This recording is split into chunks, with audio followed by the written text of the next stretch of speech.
So here's a quick look at these two pouches that we're showing you how to make today. They're on our Max Labsky dog. He's wearing them on a harness as dog bags, saddle bags.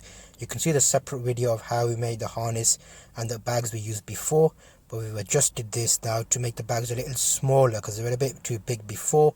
These fit more comfortably, and you can see Max will do a little twirl now, so you'll see the other side. Here you go, Max, come on, there you go.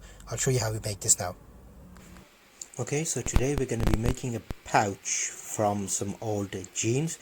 This is the layout plan of the pouch. We've got two sides and a strip that goes around it because we want it slightly boxy, and a top section with a zip in.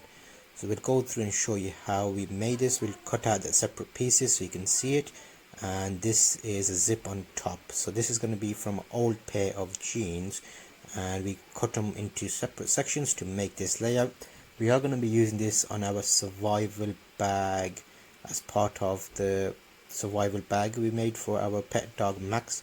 So this will be used on the sides because the bags we're using at the moment are slightly too big.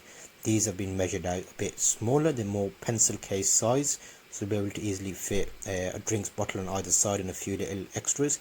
So here you can see us going through the process of cutting out the shapes. We are making two of these, and we're going to be using it alongside the harness.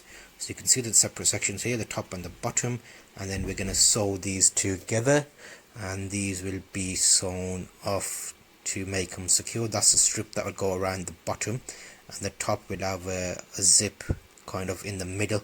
So that strip there will be split in half, so we can actually put the zip in the middle so it looks a bit more nice as opposed to being on one side.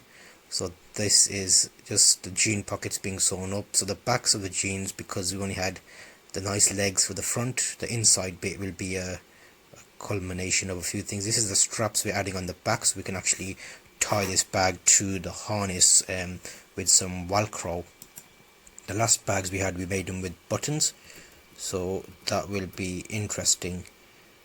And here we have the zip that we're working on to basically split in half, so we can zip it through the center as opposed to one side.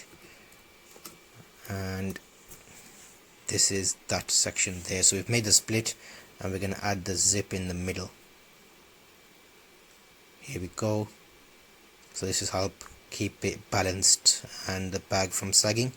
We have got a few extra little tips to help keep the box shape of the bag because the jeans are quite loose.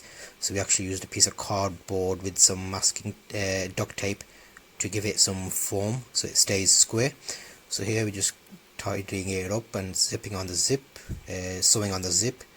So we're just working through this, and the remainder of the video will just be self-explanatory. I'm hoping it'll just show you the sections put together, and then the final step where we use the cardboard insert to well, box it out as it were.